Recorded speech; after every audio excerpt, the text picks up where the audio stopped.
Garuda Express, an international courier service. పట్టు వదలని విక్రమార్కుడు చెట్టు వద్దకు తిరిగి వెళ్ళి చెట్టుపై నుంచి శవాన్ని దించి భుజాన వేసుకొని ఎప్పటిలాగే మౌనంగా శ్మశానం కేసి నడవసాగాడు. అప్పుడు శవంలోని భేతాళుడు, రాజా రాజా, నీలో ఎంతటి కఠోర శ్రమకైనా ఓర్చగల శక్తి, కోరిన దాన్ని సాధించి తీరాలనే పట్టుదలకు కొదవలేదు. అయితే వీటికి ధీటైన తార్కిక దృష్టి, నయవంచకులను ఇట్టే గుర్తించగల సూక్ష్మ పరిజ్ఞానం ఉన్నవాడవన్న విషయం గురించి నన్ను తీరని సంశయం బాధిస్తోంది. పరిస్థితుల ప్రభావం కారణంగానో లేక కేవలం అదృష్టం వరించడం వల్లనో లోకంలో కొందరు దిగువ స్థాయి నుంచి పై స్థాయికి ఎగబాకి సుఖాలను అనుభవించే అవకాశం ఉంది. ఈ లౌకిక సూత్రం మానవులకే కాదు, రాక్షసులకైనా వర్తిస్తుంది. కానీ కొందరు తార్కిక దృష్టిని, అనుభవ జ్ఞానాన్ని కూడా విస్మరించి తమకు పట్టనున్న గొప్ప అదృష్టాన్ని చేజేతులా జారవిడుచుకుంటారు. నీకు ముందు ఉదాహరణగా ఉండి తగు జాగ్రత్తలో ఉండేందుకు గాను దీర్ఘబాహుడనే ఒక రాక్షసుడి కథ చెబుతాను, శ్రమ తెలియకుండా విను అంటూ ఇలా చెప్పసాగాడు. పూర్వం కుంతల రాజ్యంలో శంకర శాస్త్రి అనే ఒక వృద్ధ పురోహితుడుండేవాడు. ఒకసారి ఆయన దూర గ్రామంలో ఒక సంపన్నుడి ఇంట శుభకార్యం జరిపించి అక్కడ లభించిన సంభావనలతో తిరుగు ప్రయాణమయ్యాడు. త్వరగా ఇల్లు చేరాలనే ఆలోచన కొద్దీ శంకర శాస్త్రి అంతగా జనసంచారం ఉండని ఒక అడవి మార్గాన బయలుదేరాడు. అతడు కొంత దూరం వేగంగా నడిచి ఎత్తైన చెట్లతో ఉన్న పెద్ద గుట్ట పక్కగా పోతున్నంతలో అక్కడ గుహలో ఉన్న రాక్షసుడొకడు బాగా చేయి చాచి శంకర శాస్త్రి నడుమును గుప్పెట్లో గట్టిగా బిగించి పైకెత్తాడు. శాస్త్రి ప్రాణభయంతో విలవిల్లాడిపోతూ తల వంచి చూసేసరికి ఎదురుగా గుహలాంటి నోరు, ఆ నోటిలో చురకత్తుల్లాంటి తెల్లని కూరలతో రాక్షసుడు కనిపించాడు.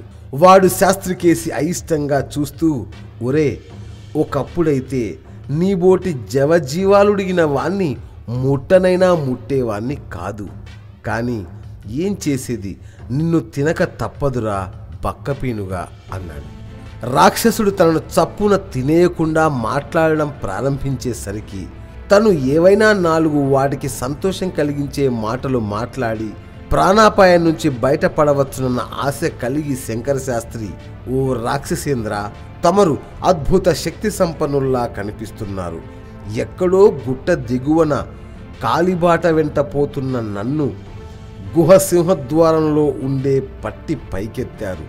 ఇది దేవ మానవులెవ్వరికీ సాధ్యమయ్యే పని కాదు, రాక్షసేంద్రులైన తమ బోంట్లకు తప్ప అన్నాడు. ఆ మాటలకు పరమానందం చెందిన రాక్షసుడు గుహ ప్రతిధ్వనించేలా నవ్వి, ఒరే, నా పేరు దీర్ఘబాహుడు. పుట్టుకతోనే వచ్చిన నా అతి పొడవైన చేతులను చూసి నా తల్లిదండ్రులు నాకు దీర్ఘబాహుడు అని నామకరణం చేశారు. చూడు అంటూ చేతులను పైకెత్తి దావులనున్న ఒక చెట్టు కొమ్మను విరిచి దూరంగా విసిరివేశాడు. శంకర శాస్త్రికి అప్పటికి మరింత ధైర్యం చిక్కింది. ఆయన ఒక పథకం ఆలోచించి దీర్ఘబాహుడి ముఖంలోకి పరీక్షగా చూస్తూ, ఓ రాక్షసేంద్ర, కాటికి కాలు జాపిన నాలాంటి వాడు కారణ జన్ములైన నీలాంటి వాడికి ఆహారమై ఆకలి తీర్చగలిగితే నిజంగా అది 1000 జన్మల పుణ్యఫలమే. కానీ నేను ఈ ప్రాంతానికి వచ్చిన పని వేరు. నా పేరు శంకర శాస్త్రి, రాజ్యమంతటా త్రికాలజ్ఞానిగా పేరు మోసిన వాణ్ణి. ముందు నీ జన్మ రహస్యం చెప్పనివ్వు, తరువాత సంతోషంగా నీకు ఆహారమవుతాను అన్నాడు. అది వింటూనే దీర్ఘబాహుడు ఆశ్చర్యపోయి మోకాళ్ళ మీద వంగి కూర్చుంటూ, నాదంటూ ఒక జన్మ రహస్యం ఉన్నదా? ఏమిటది? త్వరగా చెప్పు అన్నాడు కుతూహలంగా. శంకర శాస్త్రి ఒక్కసారి గట్టిగా గొంతు సవరించుకుని, 2 తరాలకు ముందు ఈ కుంతల రాజ్యాన్ని పాలించిన శూరసింహం మహారాజు సాక్షాత్తు నువ్వే. ఆనాటి నీ పాలన గురించి కుంతల ప్రజలు ఇప్పటికీ కథలు గాథలుగా చెప్పుకుంటున్నారంటే నువ్వెంత కీర్తి గడించావో ఆలోచించు. అలాంటి నువ్వు గడ్డు కోపిష్టి అయిన ఒక ముని శాపానబడి రాక్షసుడిగా జన్మించి గుహల్లో కటిక నేల మీద పడుకుంటూ ఆకలి చల్లార్చుకునేందుకు నాబోటి బడుగులను పట్టుకుంటున్నావనే నా కడుపు తరుక్కుపోతున్నది అన్నాడు బాధ నటిస్తూ.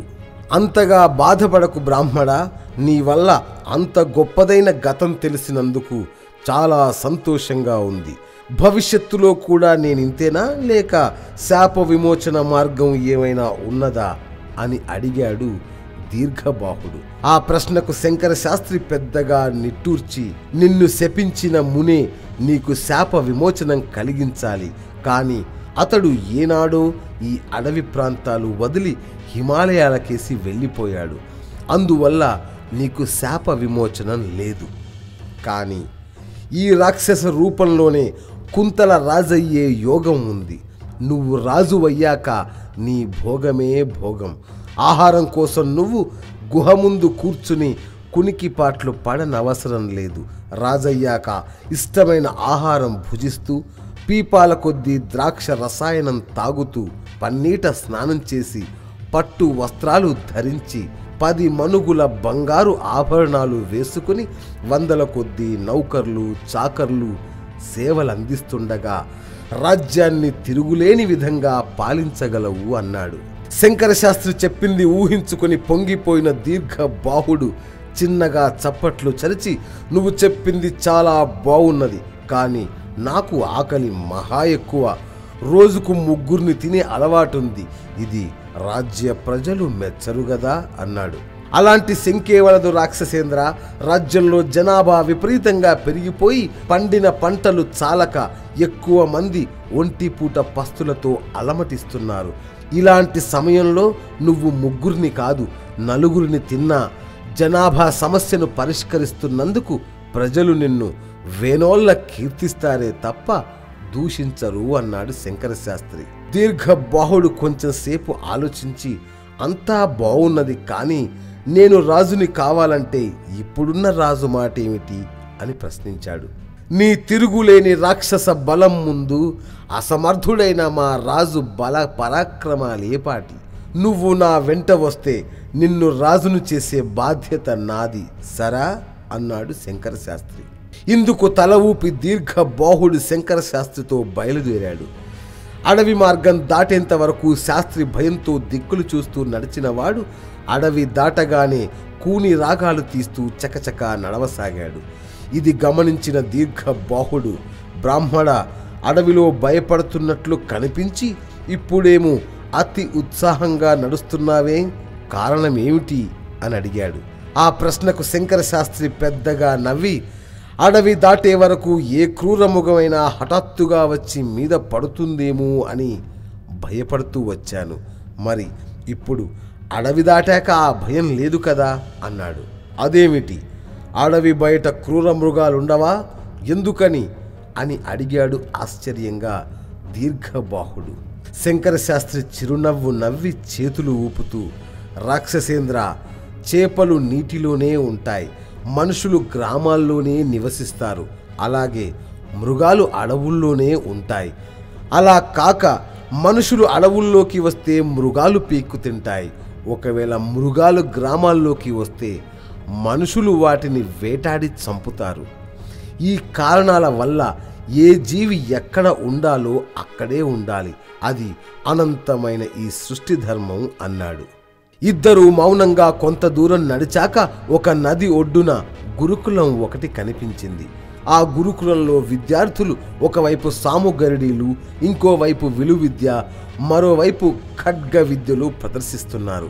వాళ్లకు ఎదురుగా కొంచెం దూరంలో ఒక తాటి ఆకుల పాక ముందు ఎత్తైన వెదురు పుల్లల ఆసనంలో కూర్చుని శిష్యుల నైపుణ్యాన్ని నిశితంగా గమనిస్తున్నాడు వారి గురువు ప్రతిభుడు. దీర్ఘబాహుడు ఆ దృశ్యాన్ని వింతగా చూస్తూ, బ్రాహ్మణ, ఇక్కడ జరుగుతున్న గొడవంతా ఏమిటి అని అడిగాడు. శంకర శాస్త్రి దూరం నుంచే చేతులెత్తి ప్రతిభుడికి నమస్కరించి, ఇదొక గురుకులం. రాకుమారులకు, ఇతరత్రా రాజ్యంలోని ప్రముఖులైన వారి కుమారులకు ఆ కూర్చున్న ప్రతిభుడనే గురువు క్షాత్ర విద్యలతో పాటు ధర్మశాస్త్ర విషయాలు బోధిస్తాడు. మాతృదేవోభవ, పితృదేవోభవ, గురుదేవోభవ అని మేము ఆయనను తల్లిదండ్రుల తర్వాత అంతటి సముచిత స్థానం ఇచ్చి పూజిస్తాము. అయోధ్య, కోసల, అవంతిపుర రాజులే కాక ఇంకా గొప్ప పరాక్రమవంతులుగా కీర్తింపబడుతున్న రాజులు, చక్రవర్తులు ఈ ప్రతిభుడికి శిష్యులే. ఈయనే గనక తలుచుకుంటే ప్రపంచాన్ని జయించగలడు అని చెప్పాడు. ఆ మాటలు వింటూనే దీర్ఘబాహుడు తడబడుతున్న గొంతుతో, అలాగా, అయితే ప్రతిభుడు రాజై సర్వభోగాలను అనుభవించక సన్యాసిలా అన్నీ త్యజించి ఇలా ఒంటరిగా ఈ తాటాకుల పాకలో ఎందుకు జీవించడం అని ప్రశ్నించాడు. ప్రతిభుడు తను రాజు కావాలని ఎన్నడూ కోరడు. ఎందుకంటే ఆయనకు తెలిసిందల్లా తన శిష్యుల్ని ఉత్తమమైన రాజులుగా, ప్రతిభావంతులైన పౌరులుగా తీర్చిదిద్దడమే. అదే తన విద్యుక్త ధర్మంగా భావిస్తాడాయన అని చెప్పి శంకర శాస్త్రి 4 అడుగులు ముందుకు వేసి వెనక్కి తిరిగి చూసేసరికి అప్పటి వరకు ఏదో ఆలోచిస్తూ నిలబడి ఉన్న దీర్ఘబాహుడు అప్పుడే ఏదో స్ఫురించినట్లు గిరుక్కున వెనుదిరిగి పెద్ద పెద్ద అంగలతో అడవికేసి వెళుతుండడం కనబడింది. శంకర శాస్త్రి పెద్దగా నవ్వి గట్టిగా చప్పట్లు కొడుతూ, ఓయి రాక్షస, నీకేమైంది? ఆగు, వెళ్ళకు అంటూ కేక పెట్టాడు. అయితే దీర్ఘబాహుడు వెనుదిరిగైనా చూడకుండా పెద్ద పెద్ద అంగలతో మరింత వేగంగా నడుస్తూ కొద్దిసేపట్లో కనుమరుగైపోయాడు. బేతాళుడు ఈ కథ చెప్పి, రాజా, దీర్ఘబాహుడు రాజై సర్వ సుఖాలు అనుభవించాలని అడవి వదిలి వచ్చి కూడా ప్రతిభుణ్ణి గురించి విన్న వెంటనే ఎందుకు తన నిర్ణయం మార్చుకొని వెనుదిరిగిపోయాడు?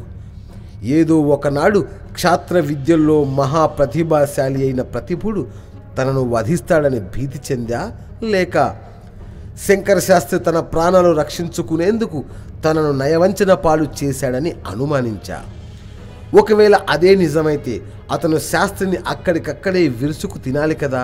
ఈ సందేహాలకు సమాధానం తెలిసి కూడా చెప్పకపోయావో నీ తల పగిలిపోతుంది అన్నాడు. దానికి విక్రమార్కుడు, దీర్ఘబాహుడు తన నిర్ణయం మార్చుకొని తిరిగి వెళ్ళిపోవడానికి కారణం అతడిలో అంతో ఇంతో ఉన్న ఇంగిత జ్ఞానం, తార్కిక బుద్ధి. దారిలో అతను అడిగిన ప్రశ్నలకు శంకర శాస్త్రి ఇచ్చిన సమాధానాలు అతడి ఆలోచనల్లో మార్పుకు కారణమయ్యాయి. శంకర శాస్త్రి పండితుల ద్వారా, శాస్త్రజ్ఞుల ద్వారా విన్న విషయాల్ని జోడించి ఎంతో సమయస్ఫూర్తితో దీర్ఘబాహుడికి సృష్టిలో మృగధర్మం గురించి, గురుధర్మం గురించి వివరించాడు.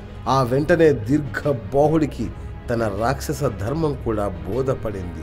మృగాలు అరణ్యాలలో ఉండడమే ధర్మమైనప్పుడు గొప్ప క్షాత్ర విద్యా పారంగతుడైన గురువు తాను యోగిలా జీవిస్తూ విద్యను శిష్యులకు నేర్పడమే తన ధర్మంగా భావించినప్పుడు తాను మాత్రం తన రాక్షస ధర్మాన్ని విడిచి రాజు కావడం సృష్టి ధర్మానికి వ్యతిరేకమని అతడు భావించాడు.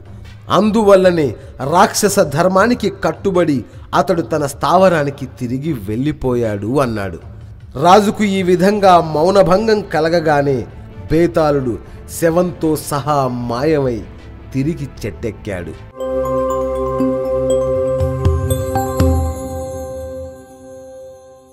హాయ్ యోయో వ్యూవర్స్, సబ్స్క్రైబ్ చేసేటప్పుడు అక్కడ ఉండే గంట సింబల్ను ప్రెస్ చేయడం మర్చిపోవద్దు.